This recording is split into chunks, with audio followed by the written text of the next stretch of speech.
Welcome, everybody, to Texas Primary Care Consortium's monthly Monday Primary Care Talks. My name is Nishi Singhal. I'm the program officer with the consortium. We're really excited to bring you today's episode. Monthly Monday Primary Care Talks is dedicated to interviewing guest speakers from across Texas, covering a wide range of primary care topics.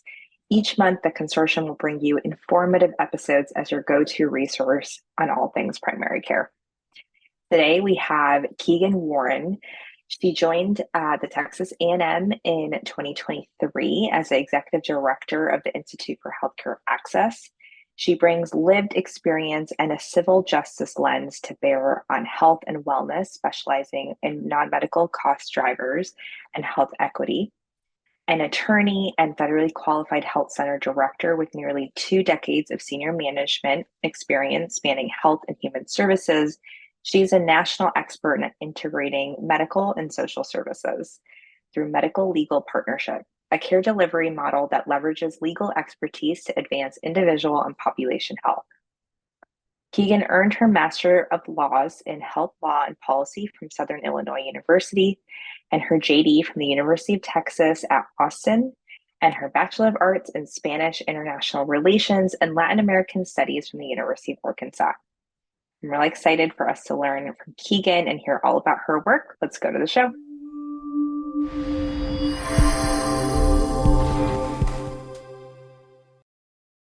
Thank you so much for joining us today. We are really excited to talk to you and to learn more about you. So if you can tell us a little bit more about yourself and specifically how you feel your work impacts our primary care system here in Texas. Absolutely, and thank you for having me. So I'm the executive director of the Institute for Healthcare Access at Texas A&M University.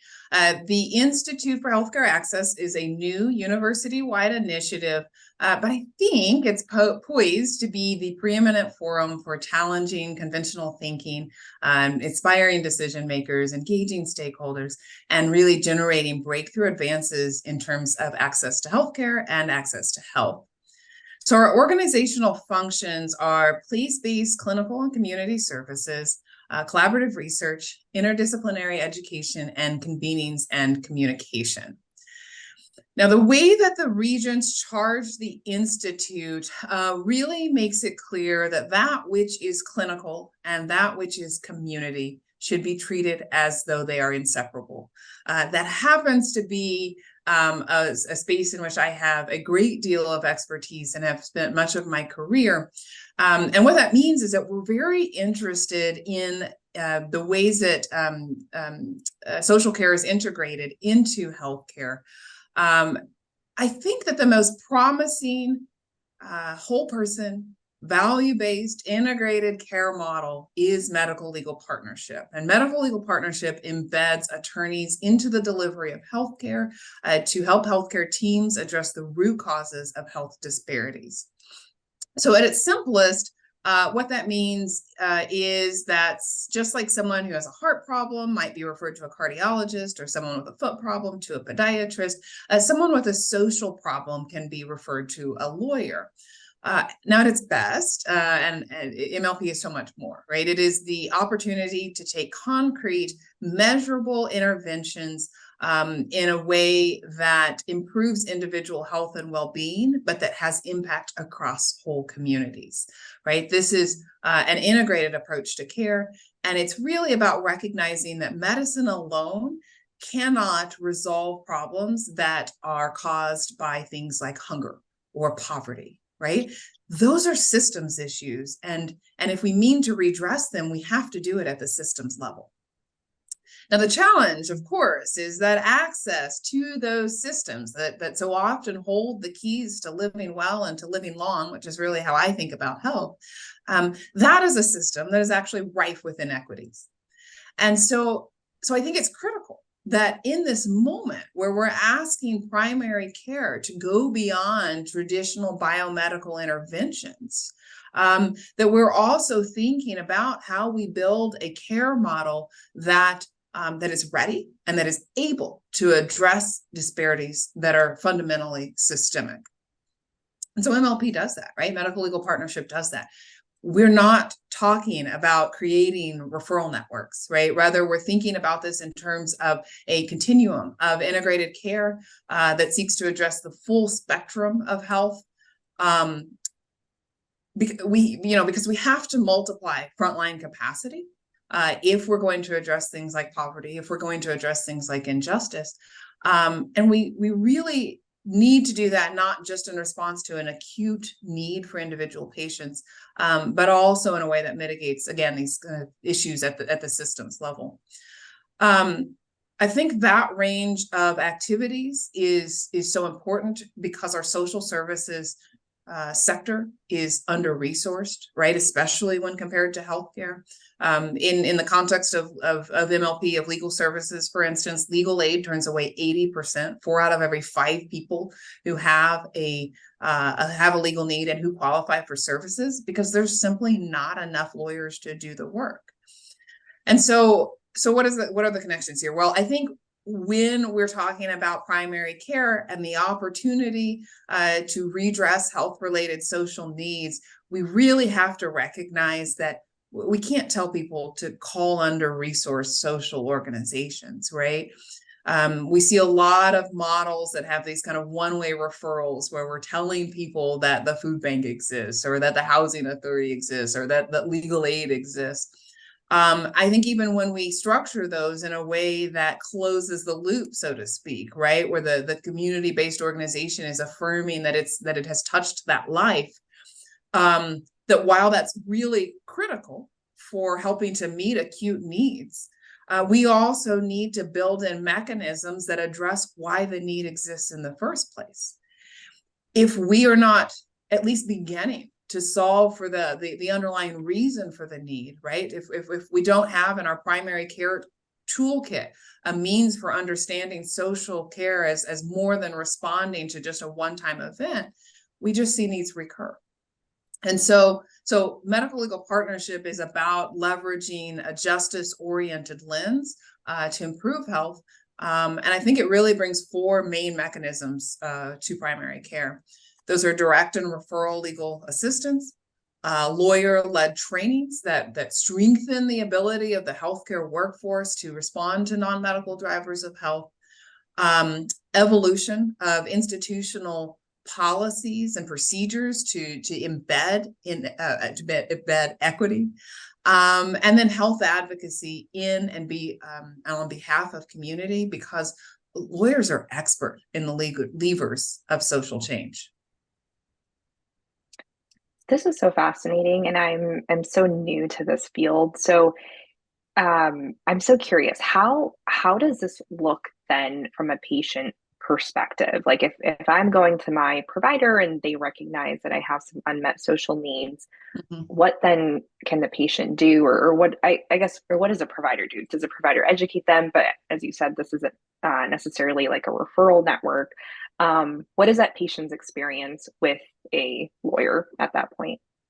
Yeah, so on an individual basis, it really can be as simple as put an order in the EHR, just like a primary care provider would do for any other specialist, right? We're really thinking about lawyers just as another specialty. We're not asking primary care physicians to suddenly become expert. And one distinction I would draw is I think primary care is often asked to do a certain amount of screening and making sure that the patient is appropriate for a specialty referral. And we don't want to do that with MLP. If the provider feels like, hey, this could be a legal need, you put in the referral, and the patient then gets contacted by the legal team. They're going to spend probably an hour doing a full intake, right? Getting a really, really robust picture of the patient's social history and their social health, and then can put in place a plan with the patient and potentially with the provider as well that helps to address that need, and ideally enable some improved health as well. From a bigger picture standpoint, what that does, especially if you are using the EHR, for instance, but even if not, recognizing that lawyers have their own electronic legal records, if you will, is it really presents the opportunity to look for patterns and to say, this subpopulation of patients is often referred for legal care. Well, let's look at what those legal interventions that are put in place on that individual level. Could this be that this is actually a systemic problem? Could this be that institutionally we've accidentally, because we didn't have structural expertise in building our institutional policies and procedures, is there some inequity that we've created? And regardless, how do we multiply this individual issue, right? How do we move from patients to policy? Thank you. I'm so happy that we're chatting with you about this. So, from your perspective, right, how would you then define primary care? And I'm going to even add another word to that, high quality primary care. Yeah, this is a great question. I have had the opportunity to study and to teach the legal history of our healthcare system for many years, right? So I'm really interested in the connections between law and health. And so I can't help but notice from that perspective, primary care is traditionally defined as being a system of medical care that's responsive to disease and illness, right? And so I think that's a really important component of the definition of primary care because it's necessary, right? This is a really important service, but also it's literally foundational. It's literally in our statutes that's why our community health centers, for instance, were created back in their current iteration, but in the 60s, right? What the opportunity, I think, of this moment is that we are increasingly willing to operationalize what I think is actually fundamentally a long-held notion that health is not merely the absence of disease, right? It is affirmatively the presence of wellness. And so as I kind of think about how we marry those that idea of being responsive to disease and illness once it occurs, but also keeping people well, then I think my definition of primary care is really about the space in which health happens, right? I think there is that means that there's an opportunity in that definition to see primary care as bigger than just that traditional doctor's office. I love that. Yeah. And so, and you touched on this a little bit, but what do you feel is a challenge, within the primary care system that you are currently working on to alleviate, maybe to better that medical legal partnership? Yeah, what's one tangible challenge that you're working on right now? Yeah, I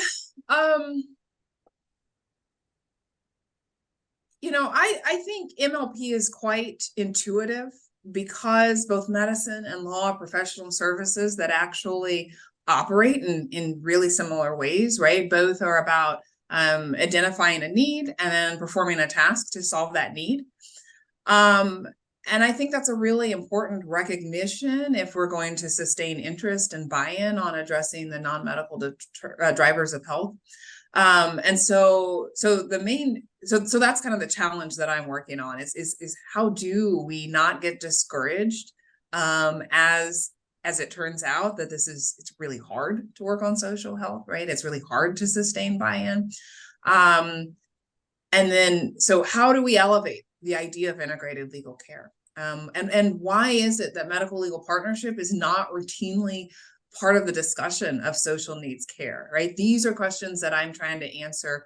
I think part of that challenge is that MLP as a model of care delivery isn't well understood just because we often ask primary care to focus on just referrals to CBOs, right? But one thing that I found is that people who are experiencing hunger or people who are not securely housed or whatever, probably aren't just sitting around waiting for someone to swoop in and tell them that a CBO exists, right? I think this opportunity is for healthcare to do the things that people can't do well on their own or that they just don't do well on their own.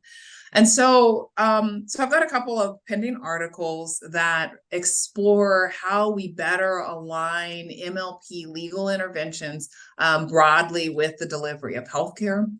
I'm interested in how that occurs as relates to financing, right? That's such a key lever of social change, but also how it relates to professional values within, by clinicians, as well as how it relates to information sharing, because our data privacy system structure laws are pretty siloed and weren't really written in the context of the larger ecosystem of health information.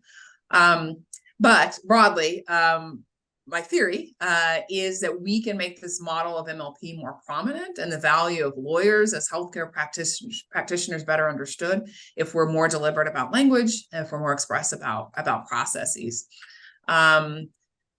I do think, in thinking about this challenge of sustainability, and I mean that really in terms of interest, much more than funding. I think one opportunity is that we have to be express about differentiators, like the use of data within legal services, right? I don't think it's common knowledge that public interest lawyers collect hundreds of data points in structured fields for every client, every patient in the MLP setting, and every case, right? I think one challenge in doing work around health-related social needs is that we tend to focus on outputs at best. But that there's huge opportunity if we actually understand the data systems that our social sector uses. And I think there's none that's probably more advanced than lawyers. So I can give you an example. I have a master's of law in health law and policy, and that actually comes after the law degree. So I went to a different law school to get that degree, 1,000 miles away from where I got my doctor of jurisprudence. And while I was there, because MLP, medical legal partnership, is my field, I sought to volunteer at the local medical legal partnership. And the managing attorney, as we're kind of talking about what their needs are, what my experience are, he says, well, can you handle a 75? We've got a bunch of those. And I said, sure, absolutely, right? And for most people, it's like, how does that communicate anything? I think the real value in understanding not only is this a universal language such that we can actually reduce health harming legal needs to literal 2-digit numbers, is also how much was actually communicated there, right? That code told me also that that this was a population of patients that hadn't been able to work much, that was experiencing financial insecurity, that had terminal or long-term medical conditions. If I were thinking about this in Texas, just as opposed to Illinois law, which is where I was, it would also communicate that they didn't have health insurance, including Medicaid, right? So how do I know all of that? Well, because I know this coding system, right? And that's just one field. But I give that example hopefully to show how I think MLP offers unparalleled insight into patients' lives. And so lifting up and thinking through what does that data set look like, and how do we use that to do better, to do more in primary care, and especially in addressing broader health needs. That is a challenge that I'm also really interested in tackling. And so related to that, what do you think then could change, as you're talking to someone from the Texas Primary Care Consortium, and obviously to listeners and to viewers who predominantly work in primary care, what would be helpful that could change in the primary care system? And you already touched on payment reform, for example, right? To kind of, again, better enable that partnership, to better enable, maybe it's even education, right? Or is it Yes. educating providers, or what can change currently, whether it's through policy, whether it's through culture change, even to better enable this partnership? Especially, I feel quite new to learning about what you are talking about right now too. So is it maybe educating patients, educating providers? What is that one change? Yeah, I do. I think you've nailed it. It is education. It is education of providers who are currently practicing, but also the next generation in our academic institutions. I know medical education is packed. It's jam packed. I've worked with medical students for a very long time as a professor, but I also think the reality is that these issues patients present with needs that are bigger than just one thing. And so education is the opportunity, not that everyone needs to know everyone else's field, that's impossible, but so that we understand enough to be able to put together holistic plans that let everyone stay in their lane, but that across specialties allows us to bring all of those viewpoints to bear on patient care. Yeah, I think it's absolutely education. Thank you, And Keegan. can I add to that? Yeah, of course. I could honestly hear you speak all day, so please. I I think it's specific pieces of education, right? Like it's one thing to say it's education, but we can change graduate medical education requirements, right? We can create CLE, you can tell I'm a lawyer. We can create CME or CNE, CEU requirements that touch on these issues. And with that last one, thinking about CEUs, for instance, for social workers, they can take CLEs and they count. Right. So that is a connection that was made at the systems level a long time ago to say that there is a really close relationship between social workers and lawyers in terms of the work that's being done. Let's give social workers continuing education credit when they go to talks given by lawyers for lawyers. So where are the other opportunities to make those sorts of connections, and how can we be specific about statements like we need to better educate ourselves, right? Those opportunities exist. Thank you. This has been so helpful. And our listeners and viewers will be able to reach out to you, of course, if they want to learn more, ask you questions, and just get in contact with you. But we really appreciate your time and just, yeah, getting a chance to learn more about medical legal partnerships. I envision there will probably be a lot more collaboration with you and of course, a lot more learning with you. So So yeah, thank you so yeah. much. Thank you. Thank you so much, Keegan, for joining us today. I know I learned a lot, and we're really excited to share this interview with our consortium. If you have any questions for Keegan or would like to get in touch with her, you can contact her from the contact information that's listed in the email. And of course, please feel free to ask her questions. If you have any feedback for us, you can simply reply to the email from which you got this recording. Let us know what you think about these interviews. If you have some recommendations of speakers that we can talk to, we would also love to hear that as well. Thank you so much. This has been Monthly Monday Primary Care Talks.